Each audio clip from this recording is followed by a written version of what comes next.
Welcome to the PewterCast. I'm Brent Allen, your host. Today is December the 5th, 2016, and this is episode 23, Ground the Chargers. All right, Bucs fans, let's stop for a moment and take stock of exactly where we are. The Bucs have gone 4-0 since the season midpoint. Woo! It feels good to be a Bucs fan, doesn't it? Oh my gosh. Now listen, if you guys look, you've been listening to the show for a while.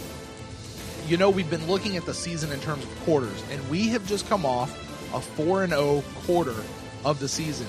And guys, I can't understate just how huge that is. The third quarter of any game for us this year has typically been the quarter where we either take control of the game or the other team runs away with it. Almost always, it's been that quarter for whatever reason. And I think that the third quarter of our season potentially holds the same kind of potency for our season as a whole. And let me tell you what, fans, we dominated our third quarter. And now it's time to finish the season. And if you listen to the Instant Cast show this week, we said we're going to create a new hashtag to help the Bucs. Is hashtag finish the season as we go forward here. And here's the thing. Seasons, like games, are won and lost in the fourth quarter. We have so much momentum rolling into the final stretch of the season right now. This team is picking the right time to peak.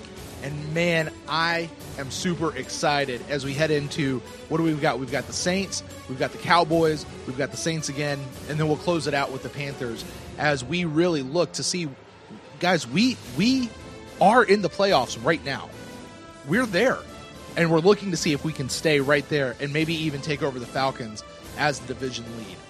But almost as excited about that, I am even more excited to bring our guest on for the week. Now, I'm sure many of you know her, or at least know of her, and that's right, I said her. Our guest this week was in attendance at the game this past week, and I couldn't think of a more fitting person to ask to be on the show this week than this one. It's the one and only Bucs Princess. Nikki, welcome to the show.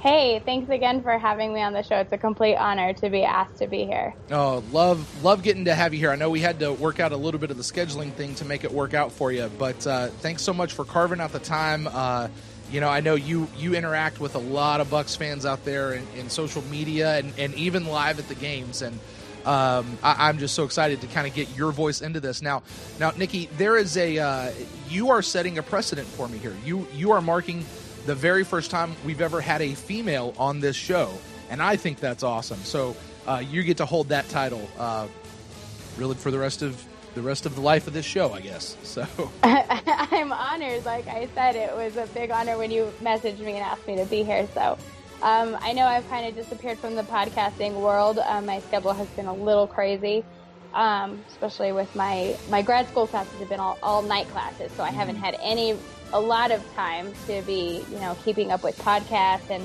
doing the chat rooms and stuff. So I've had to turn down a lot of the offers. I've had to be on other shows. So it's good to be back to the podcasting world, getting my voice out there, representing the female fan base and hopefully doing a good job at it and just, being around Bucs fans that care to listen to shows like this. We don't get a lot of coverage nationally. So I think it's important that the podcasting world, especially for the Buccaneers fan base, has just grown immensely. Yeah, well, I tell you might be honored to ask. I am just as honored that you would, for everything you have, that you would actually say yes to being on this show. Now, for those who may not be super familiar with you, tell us a little bit more about yourself and your history as a Bucs fan, and maybe what even has led to your crowning as our princess. That's funny. Real quick, I had a comment. I was going to interrupt you in the intro of the show. You said this was the grounding the Chargers. I was like, let's unplug the Chargers, because that's exactly what we did. I was like, we should have talked about that pre-show, but that's okay. I'm going to unplugging the Welcome to the PewterCast. I'm Brent Allen, your host. This is episode 23, Unplugging the Chargers. That is officially now the title of this show.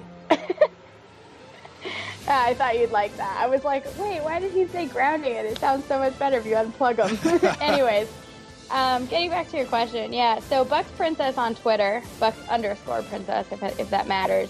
How did I become the Bucs Princess? Honestly, truly, my dad has always called me his little princess, and it just was like a thing that I've always kept up with, screen names and stuff.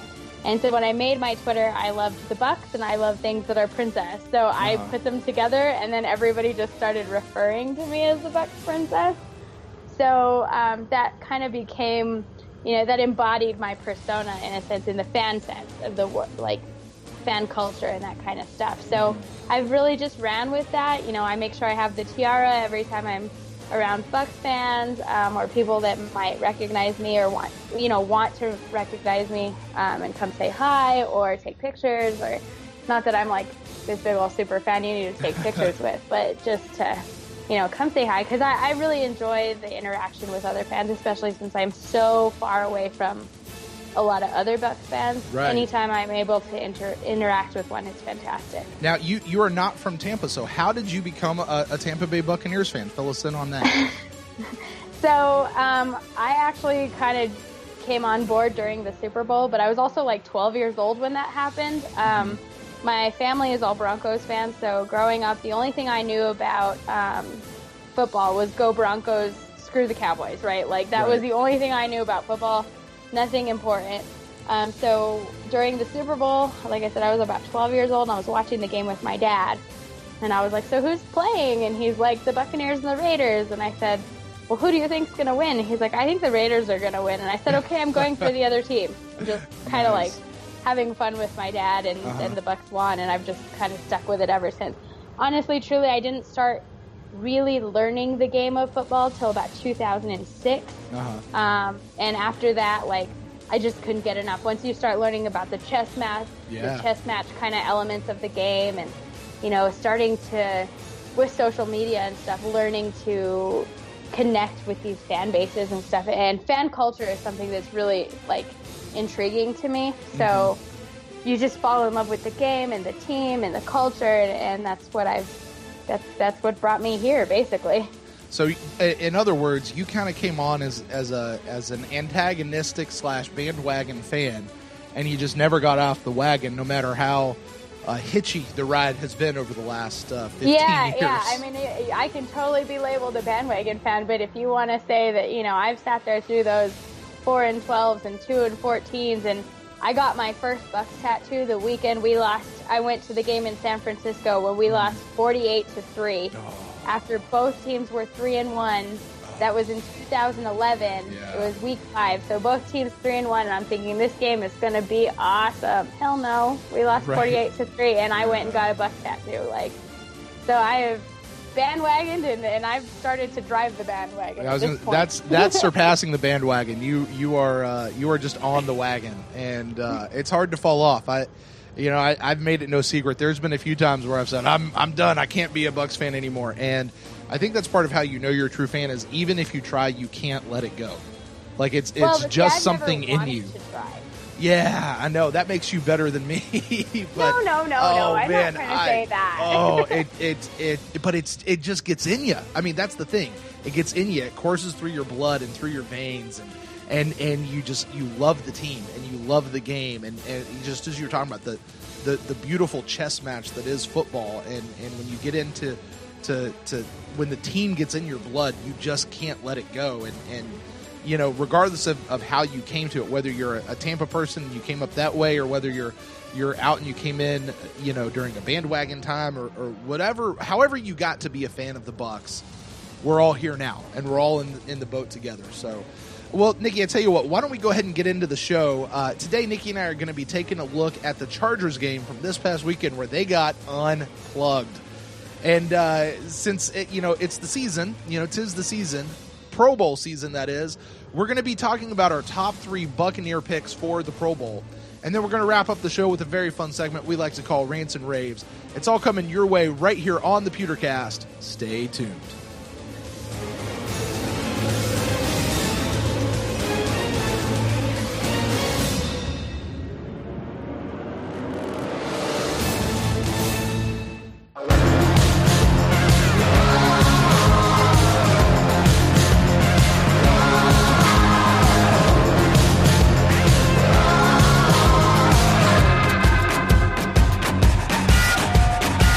My heart is beating and I'm under attack.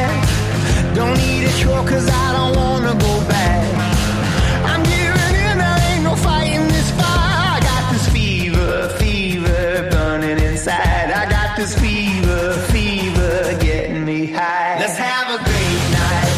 On the dance floor, I'll be the cowboy. On the wild horse, and if we don't drown, when we're swimming the shore, I'll be the third in line to get us some more. You're listening to episode 23, Unplugging the Chargers, right here with the PewterCast. Your host, Brent Allen, with Bucks Princess Nikki on the show here with us this week.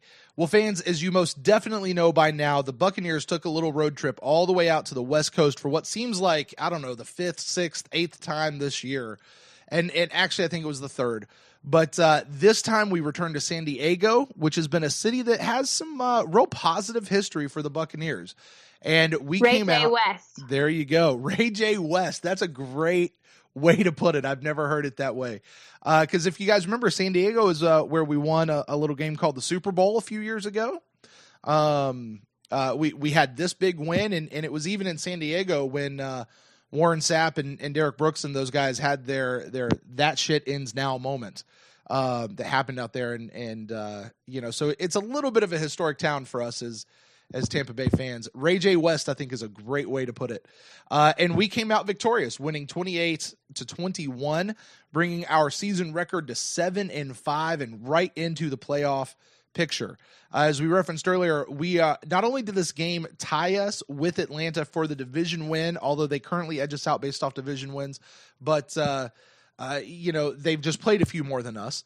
Regardless of that, the Buccaneers are currently the 6th seed in the NFC playoffs, meaning if the season were to end right now, we would be in the playoffs.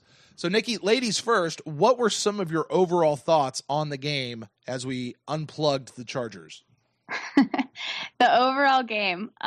Overall, it was an amazing experience just to be there. I know we need to talk about like the team, but the fan showing there and the passion that these fans had there made the atmosphere so incredible. I have not been to a game where the fans have just, oh gosh, they were so loud in their pride, and it was phenomenal. Yeah, I saw a video you posted afterwards of it's like you had your phone and you were just spinning around in circles and nothing but Bucs fans in the hallway jumping up and down, yelling and hooting and hollering. I guess it was right after the game. It was after the game. There was also another picture tweeted out of somebody that was sitting higher up that got a picture of that whole lower bowl right behind the Bucs, and it's just a sea of red, and it was an amazing experience. And then going into the tunnel, it's like a hallway to get out of the lower bowl.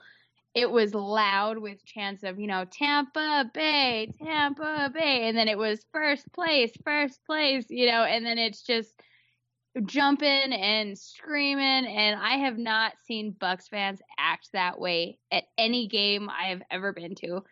Granted, I have only seen 5 wins since 2008 in my live attendance, but I've never seen fans act like that. You would have thought we won the Super Bowl. That's how insane, and the adrenaline that you would feel, it was a phenomenal experience. I am so glad that I was able to experience that.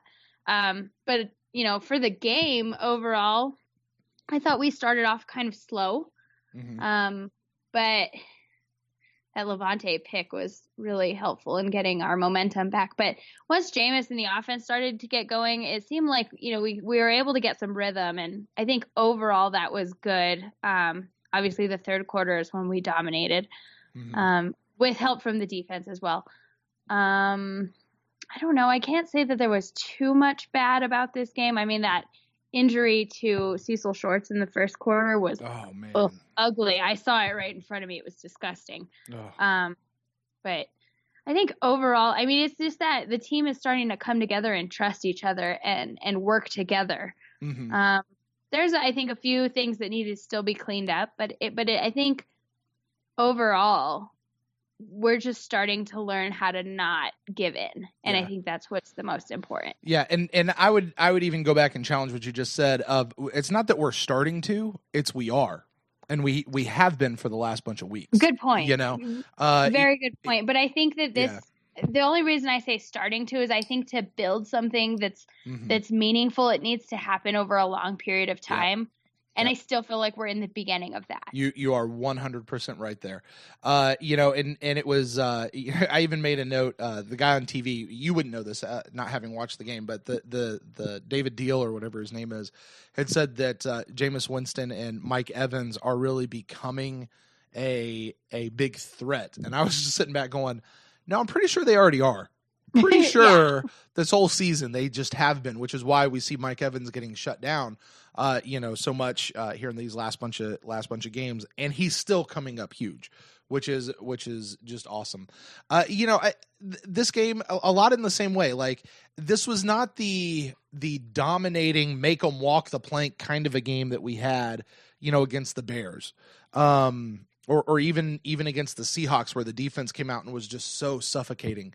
This was a scrappy game. Like, it was a hard-fought game. It was more similar to the Kansas City game, kind of back and forth. Yeah. I feel like the teams were not overall, but like in those game situations were more evenly like matched in a sense, and kind of more on the same level playing field in terms of their talent, or at least in their terms of their execution, right? Right. So it's just very back and forth, which makes for an entertaining game. I mean, both the Chiefs game and this San Diego game came down to, you know, those last few drives. Yeah. And being able to make sure we held on. Yeah. Which is exciting for us. Right. And to make sure that, you know, it's the Buccaneers that are showing resolve, they're showing resiliency. And for anything that wasn't perfectly executed in this game, they were still better than the Chargers. Like, this is one of the, you know, a lot of times people talk about how teams find a way to lose a game. And I think that the Bucs actually just won this game. Like, it wasn't that the Chargers found a way to lose. I still think we were actually the better team coming out of this game. And, you know, for me, this game was about finishing. You know, and we had to learn how to finish drives into touchdowns. You know, we couldn't just get to the red zone and settle for a field goal. Like, we had to end in touchdowns. We did that. Our defense had to finish their drives and get the stop. They did that. We had to finish the game. And I loved how this game finished. The way the defense came in, stood up, the offense came in, did what they needed to do to be able to turn the game into a 2-minute, you know, at the 2-minute drill and just go into victory formation for the rest of the game. They finished it. And ultimately, I think this is going to become about finishing our season.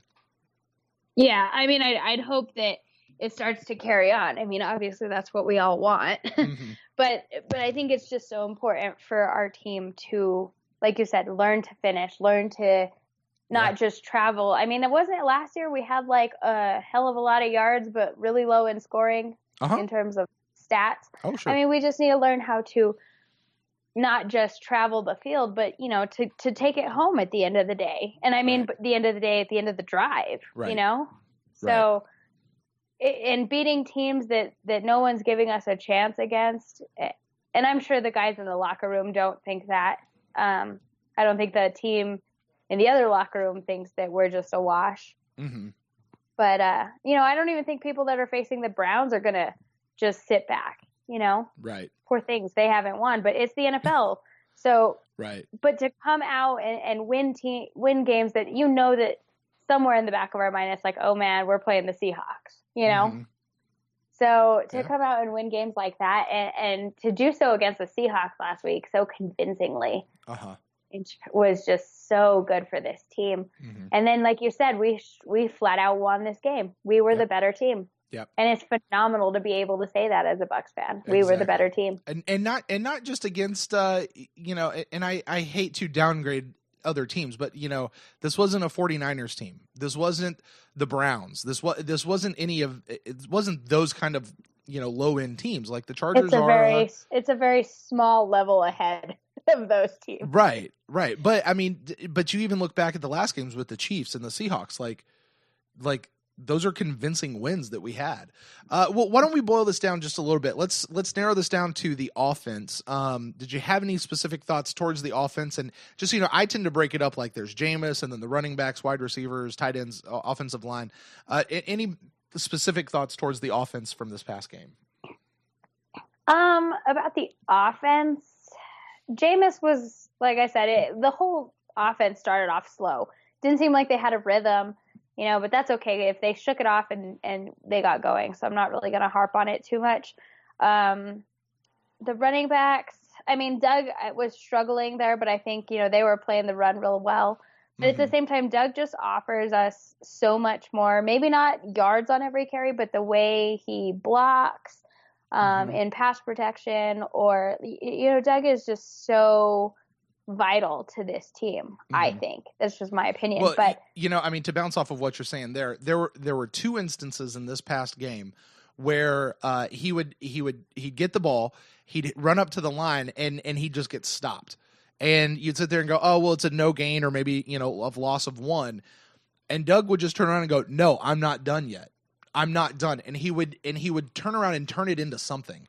And he'd get that, and it was a short yarded situation. Like, we just needed 1 yard to hit the first down, or we needed, 1 or 2 yards to get the touchdown. It was that touchdown run that he had earlier in the game that I'm talking about specifically. Like, right. He did not look like he was going to make it, but he pushed forward, kept his feet moving, and stretched out, and he broke the plane, which is all he really had to do. And, that's 6 points up on the board to what you're talking about. And he may not have broken off. Now, he did have one big breakout run this game, and I'm not sure what the yardage is on that one yet, because I made a little bet with our buddies over at the Bucks and Brews podcast.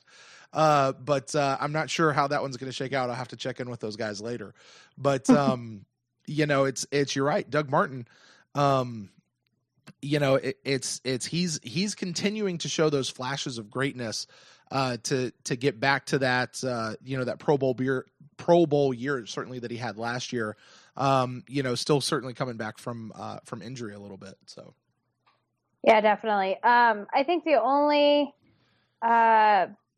criticism I would have is more on the offensive line. It's more specifically to DeMar Dotson. Why is it that every play over 10 yards, there's a holding call on DeMar Dotson? Yeah. Like I'm almost just looking for it, and then Donovan Smith usually has his token holding call too, but I feel like Dotson's ones are just always in those moments over 10 yards. And why usually, couldn't it have been a 2-yard gain, Right. And it's usually when 13-yard gain. And it's usually when Jameis has had to break something and scramble, and and he risks life and limb to get us the things. All of a sudden, it just gets called back, and you're like, oh. Which I totally understand, because the longer that they have to protect, the more likely the holding call is going to get called on. I get it, but it just always seems to come at that worst. The worst time, and thank God it hasn't had any effect on our ability to recover from it like it has in past seasons. But I just wish that would get cleaned up. But it happens on every play. And there's something, there's something to be said for Donovan Smith, where you can make the case and go, listen, he's just in his second year. There's still things he's learning. DeMar Dotson is not in his second year. Yeah. There's a lot good there. Yeah. And, and Donovan, I've been a little hard on him this year, because it would seem like he'd hit his block, and then if his block ran away, he would just kind of lumber across the field and not do anything. And I'm an old tackle myself. Like, you can't do that. If you're not hitting somebody, you find somebody to hit. But in this game, I got to give credit where it's due. He turned nothing into a 4-yard gain, and it was with Peyton Barber, where Peyton had hit the hole and just stopped. Then Bucks. Donovan Smith turned around and pushed him 4 yards forward to move the ball. It was awesome. Like, I was going, get it, Donovan Smith. Like, you actually, I know Peyton had the ball, but you made that happen of getting him pushed forward. So, shout out to Donovan Smith on that particular play. And shout out to my Auburn boy, Peyton Barber. There you go. Yeah. How much are you loving Peyton Barber this year? War down Bucks. There you go. So, and that's the thing. Peyton Barber, I think he is growing every single game. I love watching him. Jacquizz Rodgers, it was good to have him back. He shows he can just get it done. Doug Martin. And I think, and I might be wrong, but I think Sims is due back next week. From injury, or at least that's when he can come back, where they had him on the IR designated to return list. And, when Sims comes back, that gives us 4 running backs that we typically only keep 3. So, I saw a tweet, and I can't take credit for this because it wasn't me that said it. And I don't remember who said it, but, it was kind of funny to me, but I kind of agree with it. With all of these injuries to our wide receivers that have happened, Humphrey's in protocol now, and Martino, I guess, got injured. I don't remember seeing that, but I saw that he had gotten hurt. Greg Auman had talked something about Martino being hurt. Anyways, but somebody was like, with all these wide receivers injuries, I'd like to see Cutter do a set with 3 running backs with Quiz, Martin, and Barber out there, There you and go. just see, and I can't take credit for that, but I'm like, you know what, that'd be kind of interesting. We should try that. It's not about, all of a sudden our tight ends become our long, big yard receivers, and our running backs are the short yardage guys. And it would be really interesting. We could maybe work that out. Interesting. I mean, because we have certainly seen where our running backs will line up out of the backfield. They'll line up in a slot receiver spot or something like that. So that's certainly not out of the realm of possibility. Yeah. So we had that.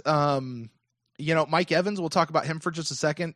I think he continues to be a game changer, even when he's attracting more and more attention, from the defenses, whether he's freeing up other people or he's just making a play, doesn't matter who's covering him. And I believe this week he didn't have anything majorly great. I think it was like 4 receptions for like 32 yards or something. But he did get the 2-point conversion there in the end zone, which, definitely helped get get the score where it needed to be should something happen with the Chargers as they were coming back down with the ball. And then Cecil Shorts. Now, you said you were right there for that injury. Have you heard the prognosis of what they're saying has happened with Cecil? What I heard, or what I saw today on Twitter from notable sources, I think Schefter even said it.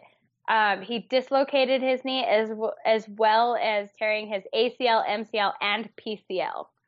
He basically shattered his knee. That's every ligament in the knee. And I don't know, that seems to me like that could be a career-ending injury. I don't know. If anyone out there is a medical doctor familiar with orthopedic sports stuff, shoot me an email and let me know, because that seems like he's done, which I hate that for him. But I got to tell you, the thing that was so memorable to me, and I don't know what it looked like to you being live, but they highlighted it on TV, was when they put him in the Aircast and they got him up onto the cart, the entire team comes out onto the field to just, give him a little tap or something like that. And I took a picture, like I went back, I paused it, and I took a picture, I tweeted it out, and I said, this is what family looks like. This is a theme that the Tampa Bay Buccaneers have been on for the last bunch of weeks, of family. And I was like, this is what family looks like right here. What was that like in the stadium for you guys? It was exactly as you're describing it on TV. You saw, there was a moment where I was like, you could see the offense was still on the field, and they were kind of huddled around talking to themselves rather than like being necessarily around them. And I'm sure that's just to give the trainers some space, right? Mm-hmm. But then, the second that everything seemed to be good, you saw players on their knees, and even players from the opposite team came over and were praying for him. I'm not religious, but go for it. It's just good out of respect to see that. Mm-hmm. And then, like you said, the bench just cleared and everybody went out there just to, make sure he saw their face before he went into the tunnel. It was very phenomenal. It's good. Like I said, the culture that we're building is different than the culture that fans want to draw parallels to, like to the 2000, 2001, 2002 teams. Mm-hmm. This culture is different. I'll get into my rants and raves about that later, but this is something different from that. And I think we need to not overly compare it, because this is something special. I cannot wait, and I'll save that. I'm not going to dive into it, but I cannot wait to hear what you have to say about that, because we have been talking about culture on this show since episode 1, and what you're saying there is something that we have not talked about yet, and I'm so glad you're going to bring that up. So I cannot wait to get to that point. But for right now, why don't we move over to the defensive side of the ball? Any thoughts about the defense? Defense is clicking on all cylinders as far as I could tell. Like I said, I didn't get to go back and watch a lot of the film. I would have liked to prepare for this. Mm-hmm. But from what I could tell, I mean, we're getting the stops. Gerald McCoy, anybody that's harping on him needs to stop, because he's gotten was it like 2.5 sacks in the last 2 games? Yeah. Something like that. Yep. That's right.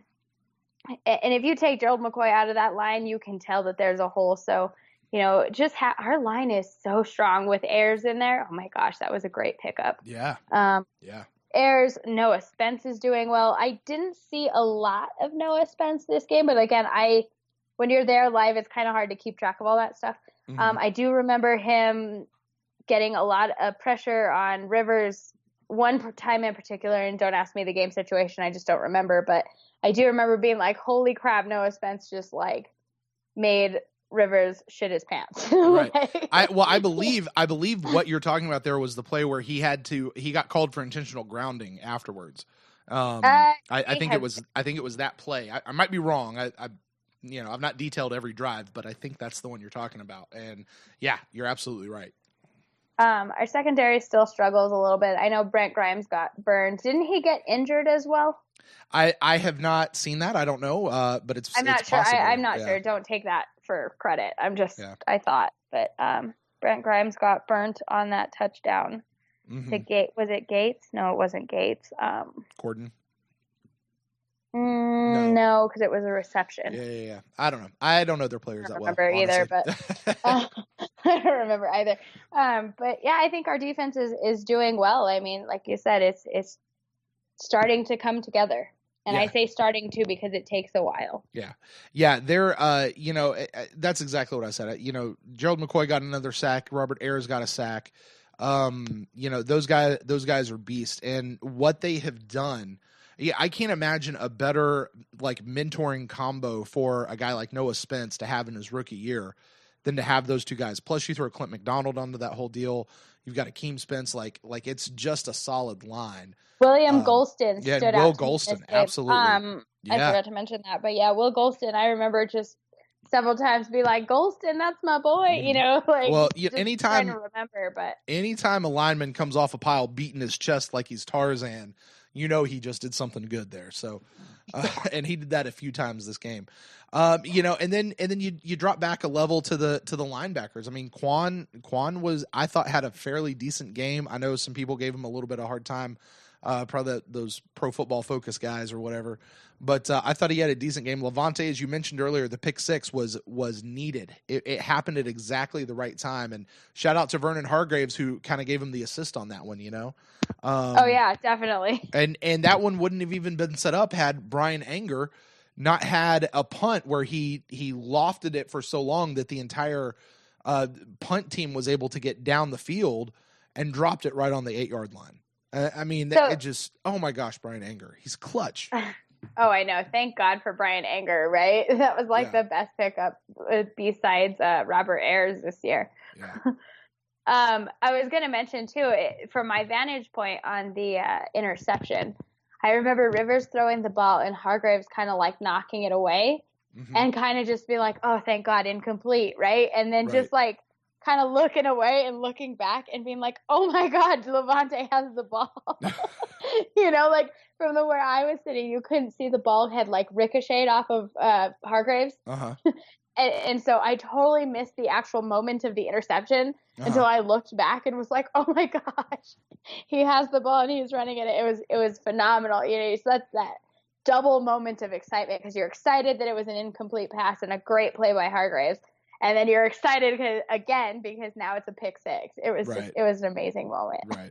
No, it's great. And I have said, the thing that I have tried to kind of revigorate of calling out the defense is saying that the defense also needs to be putting up points, and of course they do that through the safeties and the pick sixes. And when our defense is putting up points, we can't be beat. When it's not just our offense, but when the whole team is contributing to that score, it's hard to beat a team when they're doing that. And, we're watching them do that. They've put up more points in these last couple of weeks than I think they have combined for the last couple of seasons as a defense, which is awesome. So we had that. I don't think we can get out of here without talking about that Keith Tandy interception at the end, which really sealed the game for us, so to speak. bringing that in, and good for Keith Tandy. I was watching the post the locker room interviews, and TJ Reeves, who he does the Buccaneers radio, right? He's like, as a guy who's been around here like 3 or 4 years, you've seen some stuff, and Keith goes like, 3 or 4 actually, years. I've been here 5. It's been 5, and TJ was like, sorry, sorry. Keith Tandy is one of those people. He was kind of like Luke Stalker before Luke Stalker kind of got his recognition, kind of like Cameron Brate, who is kind of just stuck around on the team, like Russell Shepard. Know, it's like these guys where you're like, oh, they might not make the team this year, and then all of a sudden they like come out with these plays in these key moments and start getting recognition, but it's always really late, and I'm like, this guy's been here forever. Right. Well, 5 years, as we just found out watching TJ Reeves get embarrassed. 5 years. So it was great to see him get it, and for him to do that. I thought Bradley McDougald was flying today. Was flying throughout the game. He was. It just seemed like he was all over the place. Really, he's been playing well all season. Yeah. He's been playing lights out. So, it was that whole interception that gave the offense the ball that let the offense do what they needed to do to finish the game and run out the clock. And that's where I go back to me, this game was all about finishing, and whatever they had to finish, this game was a game about finishing. All right, let's take a look at special teams. There's just a couple of things from special teams, but now I've got a question for you. Okay. Because I went back and I rewound it, and I watched it, and I rewound it, and I watched it. The missed Roberto Aguayo kick yet again. That every time he steps on the field, we all go, what's going to happen? What's going to happen? Just don't know. And I watched it, and I'm not a physicist. You're in master school. Maybe you can explain it to me. I saw how the ball came off his foot. It looked good. It was heading right for the middle of the uprights. And then it's as if somebody put a remote control, flyer inside that ball, and all of a sudden it curves out to the right, and he just misses it on the outside. What in the world? What did that look like from your vantage point? How did that go, in the stadium? What was going on? RC football gate. Just kidding. I'm just kidding. Honestly, it was just, I thought it went in because it went out on the side opposite from where I was sitting. Uh-huh. And sometimes with field goals, man, it just looks like it went in and it didn't, Right. Just the way that it hits. But I thought it went in, and then I was like, oh man, he missed that. So right. I don't know what happened. And like I said, I haven't gone back to watch it. So you know probably better than I do. I mean, it looked like me, at the driving range every time I hit a golf ball. Like I hit the ball, it seems like it's going straight, and then all of a sudden for no reason it curves. Like it was just, to me, it was inexplicable. I don't know the physics behind how that happened. And what was going on. So, all right, we can get off that. But Brian Anger. Go ahead. Though, go ahead. On Roberto Aguayo. Yeah. If we were losing games by 3 or 2 points in games that he is missing, I would have much bigger problem with him missing kicks. I'm not saying that I'm giving him a pass by any sense, but we are able to get into the end zone and not rely on him, which is helpful. We did kick a lot of field goals in that Kansas City game, but he was able to drive them down the center, so that was good. But this one didn't bother me because the Chargers went back and missed a field goal too, so it kind of washed out those points. Right. It was like 1 for 1. So this game, it was kind of like, oh, that's really annoying. You need to get your shit straight. Right. But at the same time, this one wasn't, didn't really have any effect on the game. Right. So that was good. And then I think the only other thing we need to know on special teams is just how freaking badass Roberto Aguayo is, and how freaking cool it is that Brendan Hargreaves is returning kicks without Adam Humphries. Yeah. I know he didn't do all that great, but I think that the pairing for that is really interesting. Yeah, it's an interesting thing there with Hargreaves, because I saw him come in and I was just sitting there going, please fair catch it, don't get hurt, please, not you two, please just don't get hurt, just because that's supposedly one of the more dangerous positions in the field or on the team, is to do those returns. But hey, I mean, shout out to him for stepping in. That's next man up. You got to get out there, you got to do what you got to do, and he tried to return the ball, and he was serviceable. He did what he needed to do in those moments. You know what is also interesting that I have not seen us, and maybe you can correct me, but I don't think I've seen Peyton Barber return any punts or any kicks. And I believe he used to do that in college, if I can remember correctly. So I wonder. Yeah, I don't recall off the top of my head, at least since the preseason. I think they were trying him out during the preseason. Him and Ryan Smith was another one that was going to be a returner. Of course, Dante Dye, he's still in practice squad for us right now. He was the man. He was the guy that was getting it done. And but I think even still they had Dante Dye really in as a kickoff returner versus a punt returner. And I'm not really sure what the difference is between those two. Why that tends to be two different people. So. Well, anyway, for the sake of time, why don't we get to grades and final thoughts? What grades would you give the different units, and then kind of an overall team grade? And do you have any thoughts, particularly as we're looking towards the Saints game coming up this Sunday? Okay. Offense, I'll give you a solid B, because I think that other than the slow start and maybe some penalties and, not crucial times, or crucial times, depending on how you want to say that, I didn't see a lot from what I can remember of, criticisms, but I just don't think that the offense is deserving of an A just yet. Defense, I'm going to go with an A- on that, just because I think there are things to clean up. Our secondary still needs help. But overall, we're getting pressure, which is nice. The interceptions are great. Sealing the deal, getting stops on third downs is great. So I'm going to give you an A- for that. And special teams, Brian Anger saves their ass. So I'm going to give them a solid B as well. Yeah. And for those three, I'm actually right in line with you on all of those. To me, I often say a B is you did exactly what I wanted you to do. To kick it up to an A, to kick it up to an A, you've got to do something really overly exceptional throughout the game. So for me, offense is a B. They did what we needed them to do. They weren't perfect, and that's okay, but they didn't blow it either. Defense, I brought them in at a B plus, because certainly the pick six helped, and they had they came up with the stops when they needed to stop. But they also gave up 21 points, and you have to. But they never let them get more points than what we needed to be able to win the game, if that makes sense.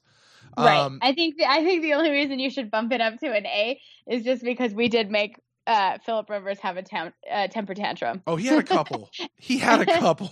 I just saw a highlight with one, and I think it was after the Tandy interception, where he just threw his helmet off and was like stomping around, and I was just like, we made him have his temper tantrum. Go back and see if you can find the one where he got called for intentional grounding. That one was pretty classic. That one was awesome. So making crybaby Phillip Rivers cry is deserving of a good grade. There you go. Oh, future Hall of Famer. Oh, I wonder if that's what they'll put on his bust, as a little tear coming down. So, and I think with that, special teams gets the B plus because of, if for no other reason, the one punt by Anger where he drops it on the 8-yard line, a little bit knocked off.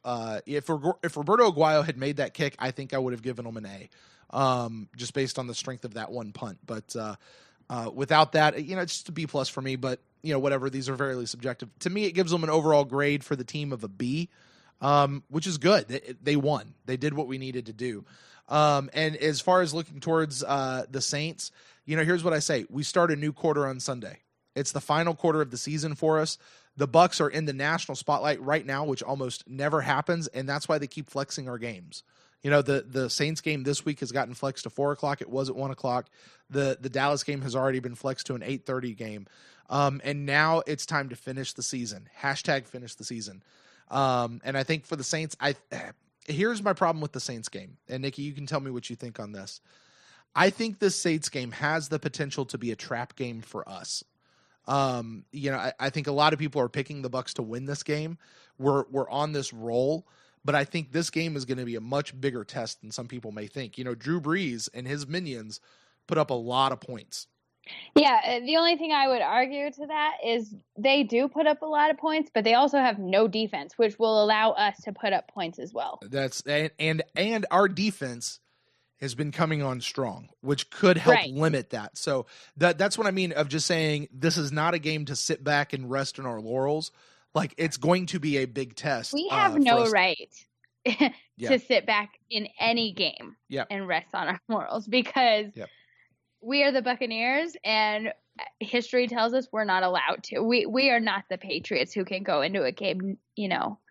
I hope that the team believes they can win and knows they're going to win, you know, for sake of culture, since we keep talking about culture. Right. But, you know, to be a level-headed realist, we don't have that right.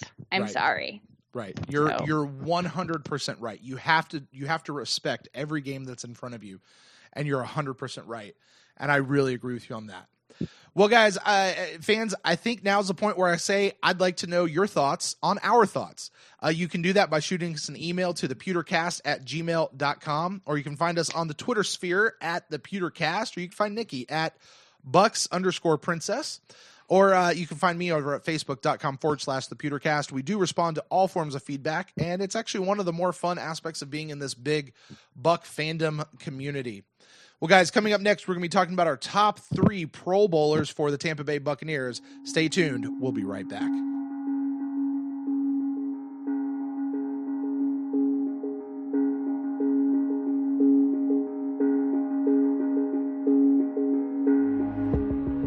Today's podcast is brought to you by Audible.com. Right now for you, PewterCast fans, Audible is offering a free audiobook download with a free 30-day trial to give you the opportunity to check out their service. And an Audible subscription makes the perfect Christmas gift for that loved one who loves to read but is always on the go.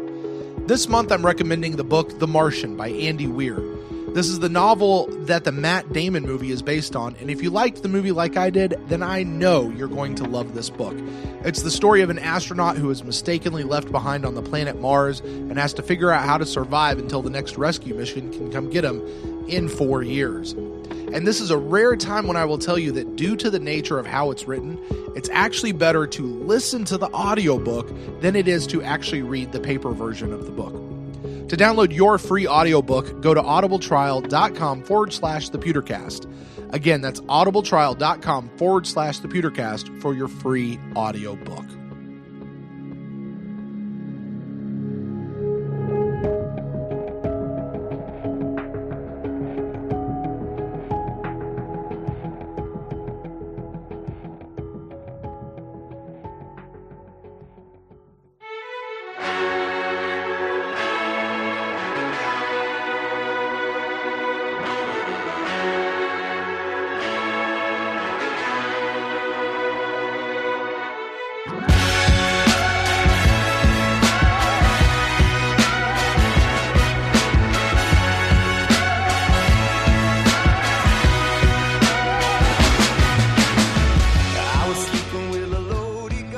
Welcome back to the PewterCast. You're listening to episode number 23, Unplugging the Chargers. And for today's top 3, we thought we'd take a look at the Pro Bowl. Now, voting is now open, so you can go vote for whomever you think should be in the Pro Bowl. But as we are all Tampa Bay Buccaneers fans, we're going to take a look at our top 3 current Buccaneers that we think should be in the Pro Bowl. So, Nikki, I'm going to toss it to you first. Did you have any special criteria you used in picking your list, and what was your number 3? Oh, we have to go backwards. I don't have a criteria. I'm going off the top of my head right now. So number 3, I think you should go first so I can think about this backwards. Fair enough. Well, my criteria, as I kind of started thinking, is to me the list obviously had to be current players. I'm not, a lot of times I'll include past players, but that's not happening today. This is current players. I also wanted to pick maybe some of the lesser known players. So what I kind of said was anyone who has been to the Pro Bowl before as a Buccaneer, I just sort of left them off this list. So like the Gerald McCoy and even the Jameis Winstons and those guys, I just kind of, they get in, that's great, but I'm going to set them off to the side because I want to talk about people who've maybe never been there. And that's just how I'm going to do it. And so for that, my number 3 is going to be our offensive lineman, our guard, Ali Marpet in his second year. Allie has been fantastic this year. He has been solid. I don't know that we've seen anything happen on his side of the line. In fact, there was a specific play where Joey Bosa almost sacked Jameis Winston, but it was Allie who was on him and stopped that from happening. And for all of those reasons, I think Allie is he's one of these unsung heroes. And I think he is for me right now, is he our best offensive lineman? He might be for me right now. I don't know. Joe Hawley's pretty stellar as well, but I think Ali Marpet, that's my number 3. Oh my gosh. I love that you just brought up Joe Hawley and Ali Marpet, because those two make me very happy. I am like smiling like a little girl when I think about those two, because not for your typical girl reasons. I'm thinking like those, I'm going to put this very inappropriately. They give me a football boner, you know, those, I freaking love Ali Marpet and Joe Hawley. So I am going to agree with you. I think Ali should definitely be voted to the Pro Bowl. Like you said, he is an unsung hero. And if you see how he is, and he's starting to, I think he's always had that little bit of nasty to him. But being there with Joe Hawley, it's starting to really feed on Ali, which I love, because he's, you know, it's like, I almost expect anytime it's getting scrappy, I know Joe Hawley's in there, but I'm starting to see that Allie's the ringleader of these things, and I just love it. So I'm with you. And to that point, I mean, the very first time I remember it was in one of the early games last season, you know, Allie's rookie year, where somebody came up and they did something to Jameis. And do you remember that point in the movie The Avengers when the Hulk is he's standing next to, was it Thor or Iron Man? I don't know, one of those two guys, like, and he just reaches over and punches him and like knocks him out, or maybe it was Loki, I don't know, one of those two guys, and he's like, puny god. It was just so funny. And like, I watched Ali Marpet do that to whoever the defender was. Like they tried to pop off on Jameis, and he just reached over and just clocked him, and I think he got a penalty, and it was well deserved. But it was Ali making a statement of, you're not messing with my quarterback. That's not happening. Back off. And I think it was just a statement that probably not a lot of people remember. But yeah, Ali Marpet, my number 3. How about you, Nikki? Who do you got in as your number 3 for the Pro Bowl? Let me think. I am going to go with Quan Alexander. All right. I think I like your pick with Ali, but I'm going to try to not pick the same people, although I think our number 1 would be the same. I think Quan I think he's had better moments, but I think as a whole this year, he's been exactly what we need him to be. He's a tackling machine, because Levante can't figure out his tackling angles for some reason. So I'm going to go with Quan. I think he's deserving. I think his season last year was deserving until he got that suspension. And he's just starting to become one of those leaders in the linebacking core. So I'm going to go with Quan Alexander.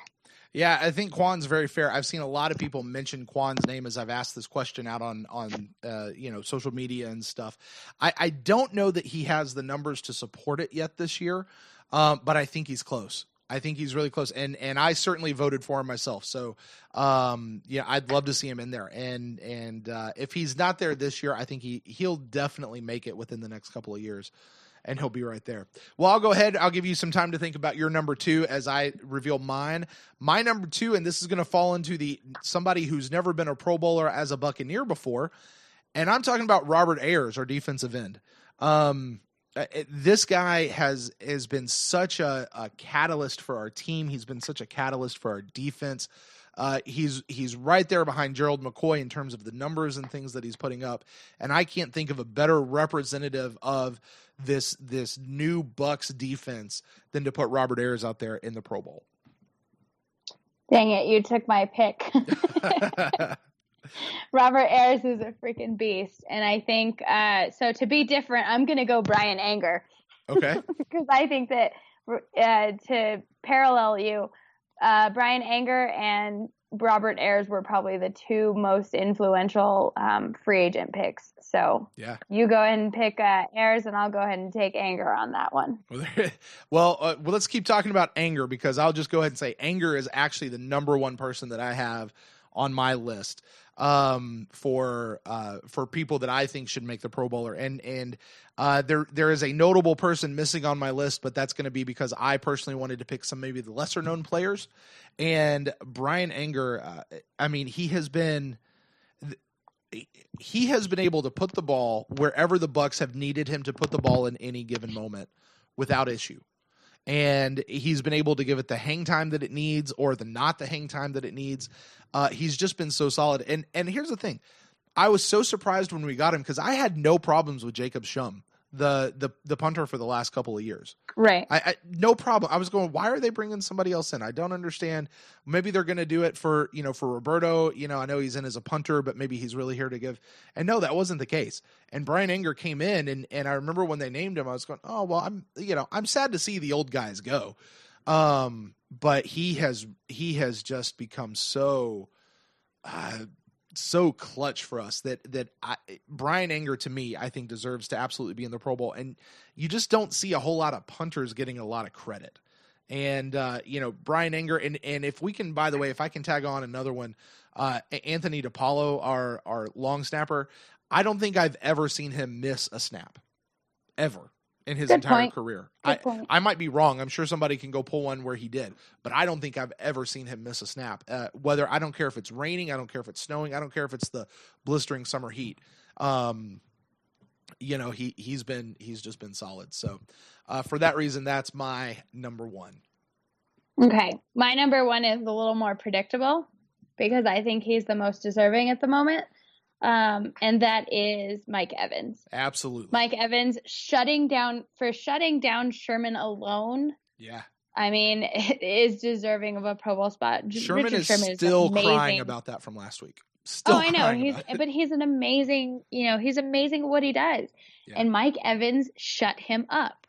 Yeah. There was nothing that Richard Sherman could do about him. And, like you said, even in a game like this where maybe the stats don't line up to where Mike Evans is, but Mike Evans brings so much more to this team than just yards and points. It's the distraction from other people like Humphreys to get, I think Humphreys should also be an honorable mention, but we'll get to those in a second. I just think that Mike Evans brings so much to this team, and I think he is probably the most deserving player of a Pro Bowl spot for our team. Everything that you said and then some, I 100% agree with you. And like I say, the only reason he didn't make my list is just because I wanted to pick maybe some of the lesser known players, and I was quite confident that you were going to bring him up, so he would be very well represented in this list. Mike Evans. And how do you also not mention, I know a lot of people have, the maturity that he has shown this year over his first couple of years. There's just a solidness, a steadiness. There's a fierceness you see in his eyes. I think that came with being humbled last year. Yeah. Yeah. He had to be very humbled to know that he had a strong rookie season, and then his second year kind of came out and I don't want to say he shit the bed, because that's not quite, it's not that extreme, but he definitely was humbled. He wasn't that, I'm going to say, bright shining star of his rookie year. I mean, right. the drop passes and all those things and the criticism he got for that, I think it humbled him a little bit to know that you still have to put your head down and work. Right. So I think that's where that maturity came from. Yeah. And it's something, and it shows, and he went out and he spent a lot of time with Jameis in the off season. They were just getting to know each other, and it shows. And, he's doing everything he needs to do, because he came out and said his goal is to be the best receiver in the league, and he could get there. I mean, he's doing what it takes. He's doing the things to become the best receiver in the league. And just the fact that he's commanding so much attention, I think there's a very, very strong possibility that we will absolutely see Mike Evans. Some of these other guys may be more wishful for me, of guys that I think should be there but might not get there. But I think Mike Evans will definitely be there. Well, what about honorable mentions? You mentioned that just a second ago. Do you got anybody else kind of on your list that maybe just didn't quite make the top three? Well, I would say Adam Humphries and Cameron Brate, right? Adam Humphries and Cameron Brate. And I think that maybe Cameron Brate will make it just because he's having such a stellar season. I mean, just for the sake of the show, we only had 3. So Right. Cameron Brate, Allie Marpet, Allie Marpet, Cameron Brate, and the heck did I just say? Humphries. Humphries. There you go. And if I can throw one more in there, it's Susan Marpet, because that's Allie Marpet's mother, and I absolutely love her. She is a phenomenal woman. That's funny. I don't know if you listened to their radio show. Did you hear she bought 2 turkeys, raised them like the entire year for Thanksgiving, or like one for Thanksgiving and one for Christmas or something like that, and a pig. Like physically got animals, kept them for a year so that they could eat them for Thanksgiving, and they did. Like that was Susan Marpet right there. Oh, I love her. I absolutely love her. She told me that she tells everybody she meets about me. So that's funny. She's like, "You're my favorite," and I'm like, "But you're my favorite." And I met her in Washington last year, and we ended up having like a 45-minute heart-to-heart in Washington last year. And then I ran into her in Kansas City, and again, I saw her this weekend. And she is just a phenomenal woman. She is such a sweetheart. Her husband, Bill, is great too. The Marpets are just an awesome family. That's fun. So that's so anyway. fun. Yeah. Oh, wow. I could keep talking about that, but for the sake of the show, I won't. A couple honorable mentions for me. Now I'll go back to the ones that we really should talk about. Mike Evans absolutely should be there. I think Gerald McCoy is going to get back in again. And it'd be a shame if he didn't. I think Jameis, could be voted in. I just don't know that he's going to make it given the other more established quarterbacks that are out there. So if he does, it'll be kind of that he gets in as an alternate type of thing again this year. But I think he's deserving of it. I already mentioned Anthony DePaulo. Josh Robinson, Coach Cutter himself has actually been lobbying for Josh Robinson as a special teams gunner to make it. So, and I've gone back and seen a little bit of him. I've liked what I've seen out of Josh Robinson, and I think that's a very good pick. Joe Hawley, of course, Cameron Brate, Adam Humphries, those guys as well. So we could have some really good representation in the in the Pro Bowl. So. Well, fans, I think now we'd like to know how your picks stack up against ours. Was there anybody that we didn't quite put on our list that you think should have been there? Let us know on Twitter, Facebook, email, all at the PewterCast. And before we get out of here, why don't we take a look at this week's poll? It's real bad, okay? I don't like those numbers at all. Just one poll? Those things aren't scientific. Yes, they are. All this is science. This is math. All right, well, this week, we thought that we'd ask, really talking about this whole topic of the Pro Bowl, how many Bucks do you think will make it to the Pro Bowl last year? Just for reference sake, last year we had 5. So the choices we threw out there was 3, 4, 5, or we left a write-in option that you could tweet back and say your own number. Before I reveal the answer, Bucks Princess Nikki, what do you think? How many Bucks do you think are going to make it to the Pro Bowl this year? Let's go with 6. 6. Wow, you would be on the write-in option. That 8% of the respondents kind of clicked that as the option to tweet back. Oddly, nobody actually tweeted me back a number to let me know how many they think should get in. So you think 6. All right, name the 6 that you think will actually make it. Go for it. Oh man, you're gonna put me on the spot. I was totally just guessing. Okay. I think Gerald McCoy will get in just for namesake because he usually does based on the merits of his name. Evans will get in. I think Allie will get in. Ayers. Let me think. Ayers. Yep. Yeah, you might need to help me here. 2 more. 2 more. We've had Anger, Quan, Josh Robinson, Joe Hawley, Jameis, Doug Martin. I think Jameis would, like you said, as an alternate. I agree with you there. So there's that. I don't think Doug's going to get in this year. Yeah. I don't think any of our running backs, just because we've had such a committee of them. Yeah. So if I had to say anybody else, if if Levante's numbers are really good throughout the next 4 games, I think Levante gets in. Yeah, you should get him. Yeah, that's fair. That's fair.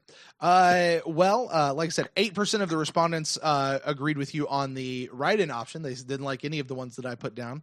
17% of you guys said that 3 of them would get in. 33% of you guys said 4 would get in. And winning the poll back at 5 representatives of the Bucks in the Pro Bowl this year with 42% won the entire poll. Well, guys, that's going to do it for this segment. Stay with us. We'll be right back with our familiar segment, Rants and Raves. Stay tuned.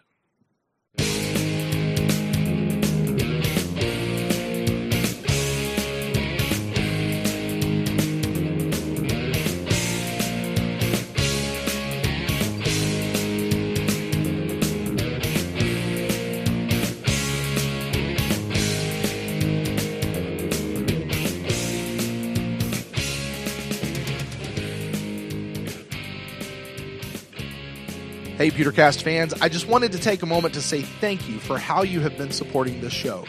Whether you've simply subscribed to us on your favorite podcasting platform, or you've taken the time to communicate with us through social media, or have even gone the extra step to rate and leave us a review. Maybe you've left a monetary donation at paypal.me/thepewtercast, or you've taken advantage of your free audiobook at audibletrial.com/thepewtercast. I appreciate it from the bottom of my heart. You have made this first year of the podcast truly more than I could have ever imagined. And if you or someone you know has a business that you would like to become an official sponsor of the show, please email me at thepewtercast@gmail.com and put sponsorship in the subject line. I would love the opportunity to discuss these options with you to help keep the PewterCast going. So however you support the show, thank you. This would not be possible without you.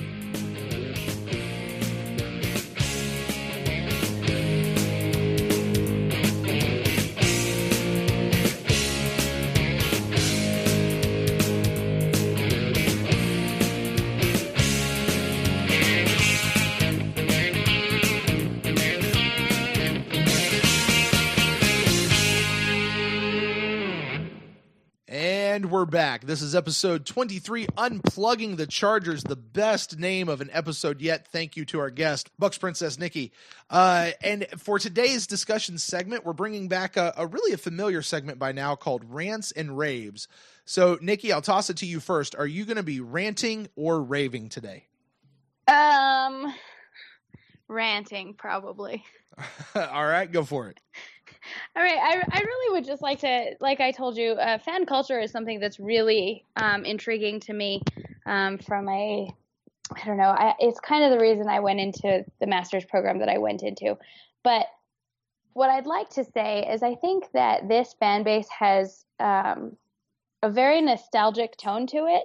When we like to draw parallels to, Gerald McCoy is our new Warren Sapp, or, bring back Connor Barth, because when we had Connor Barth, he was automatic. And, we have these sort of, we like to cling to what we know, which I totally understand. But I think that we're limiting our potential to really grow our history in a more diverse way. So I'd really just like to rant against the fan base to caution them to not, there was a time last season when our offense became our identity.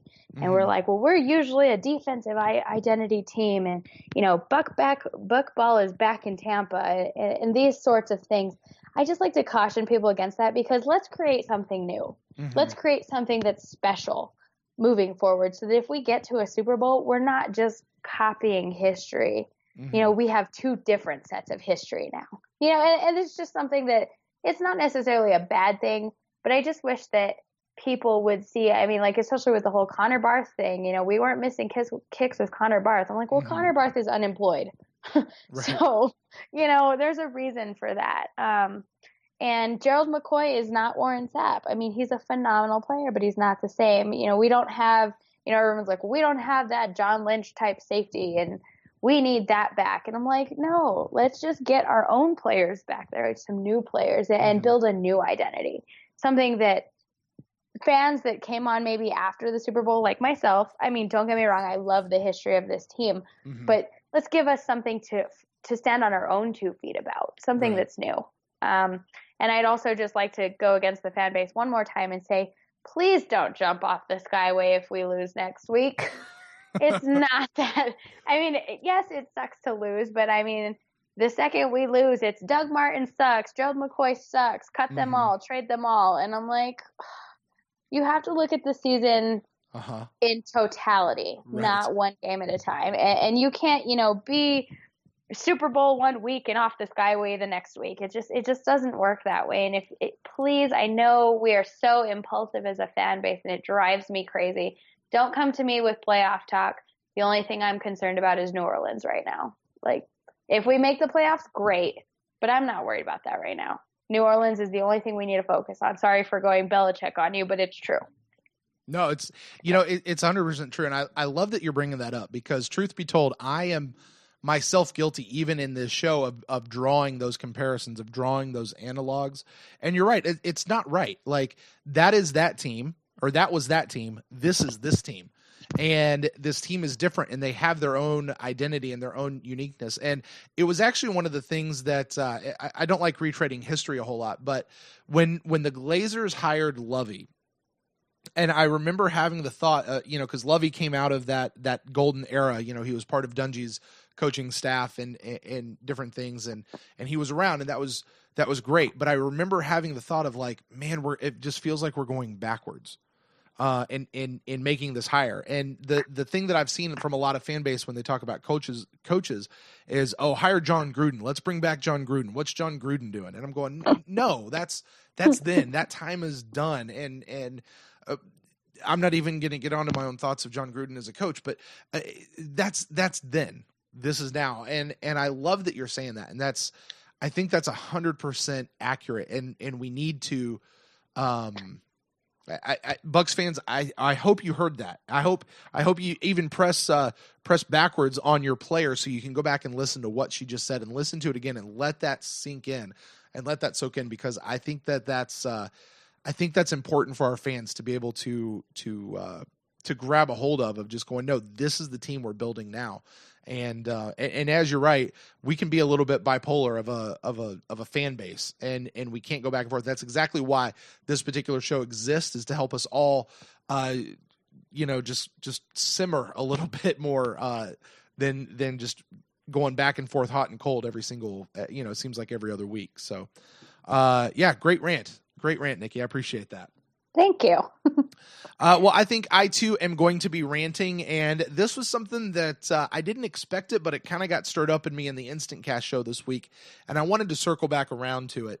And I am ranting today about Mike Smith, our defensive coordinator, Mike Smith. And like I said, I mentioned this. Okay, I more than mentioned this on the Instant Cast this last week. And you should understand, this is not me blasting him or saying how much his defense is erratic or, what some of these other people are saying. In fact, I'm actually saying the exact opposite. What I am ranting about beginning this week, and I think I'm going to carry the torch on this one, is that God forbid at the end of this season, some other team comes in and offers Mike Smith a head coaching job and he takes it. And Ted Monken for that matter, but specifically Mike Smith. Todd Monken. Thank you so much for correcting me on that. Todd Monken. The other coaches, sure, I'm not trying to block a career move for anyone, but especially with Mike Smith and Todd Monken, we've got to stop changing our schemes every year. And if Mike Smith leaves, and that's just another new defensive scheme coming in next year, and I just don't want that. I hate to say my worst fear because that's not the right word. But that's kind of what I'm saying here, is that my worst fear is that, Coach Smith is going to come in and get offered a head coaching job somewhere else, and he goes, and we've got to start all over on defense again. So my word to Light, because Jason Light, I know that you listen to every single episode of the PewterCast here, and to the Glazers and to Coach Cutter, is begin to make it known that Mike Smith is not going to get away from us that easy. And if that means toss him a bunch of cash, if that means doing buy him a new house, whatever you got to do, because I believe this, the fastest way to get to a Super Bowl for any of these guys is staying right here in Tampa. Consistency. Staying right. Well, even for Mike Smith and Todd Monken, you want to get to a Super Bowl, stay right here in Tampa because we're going, baby. We're going.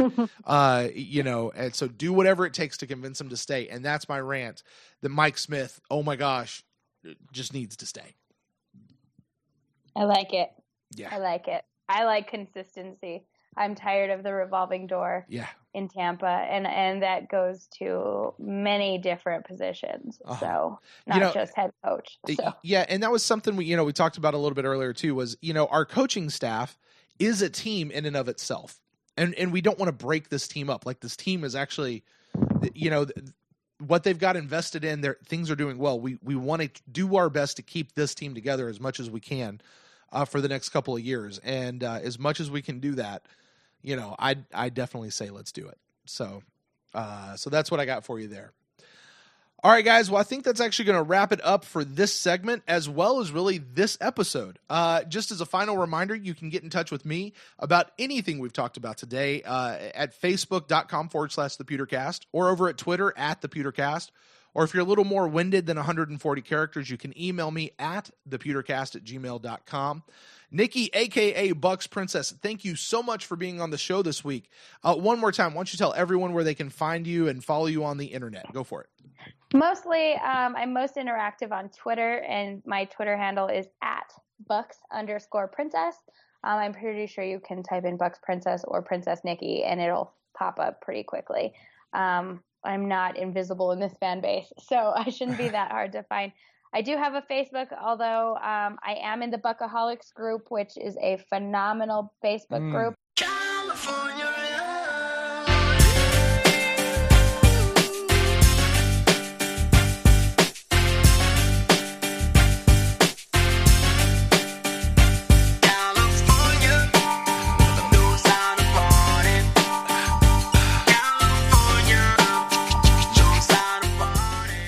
If you know anybody, please, get into the Buckaholics, because that group is phenomenal.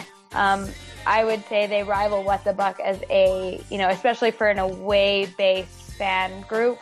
They are phenomenal. The tailgate this weekend with the Buckaholics was absolutely amazing. And I've been to several What the Buck tailgates, and those are amazing. This one was just as fun. And they have a very good group of leaders there. So definitely you can reach me through the Buckaholics page, and also, but like I said, most of the time you're going to get me best on Twitter @Bucks_Princess. Yeah. And hey, listen, real quick, shout out to the Buckaholics for representing the fan base so well in San Diego this last week. As Nikki said earlier, there was this great picture of the lower bowl of just a sea of red. It's what Cutter keeps asking us to not allow happen to the visiting teams in our lower bowl. We were able to go in and do that in San Diego. So you guys are awesome. You guys repped us well. I saw you guys on TV. And hey, big shout out to you guys. Hey, listen, guys, as you go out and you follow Nikki, don't be creepy. Okay. Don't stalk her.